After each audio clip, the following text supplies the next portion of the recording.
பீதா சுதன் பரிசுத்தாவின் பெயராலே ஆமேன். மரியே வாழ்க.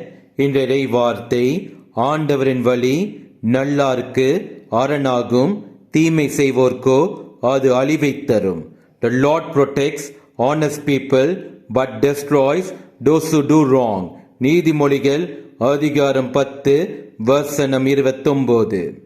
நம் கடவுள் இயேசு கிறிஸ்து நமக்கு வழங்கிய இறை வார்த்தை, நமக்கு கற்பித்த நீதி நெறிகள் நம்முடைய எண்ணங்களுக்கு ஏற்றவாறு பயனளிக்கும்.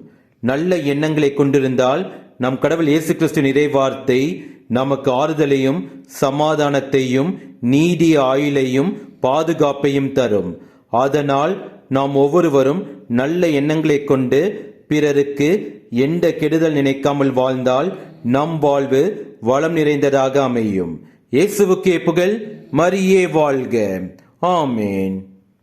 பரிசுத்தம் இல்லா இவ்வுலகில் பரிசுத்தமாய் ஜீவிக்க, பரிசுத்தமில்லா இவ்வுலகில் பரிசுத்தமாய் ஜீவிக்க, பரிசுத்தமான இரத்தத்தால், பரிசுத்தமான இரத்தத்தால் பரிசுத்தமாக்கிவிடும், பரிசுத்தமாக்கிவிடும்.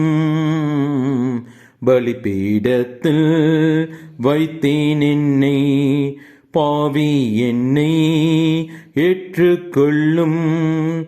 பலிபீடத்தில் வைத்தேன் என்னை, பாவி என்னை ஏற்றுக்கொள்ளும்.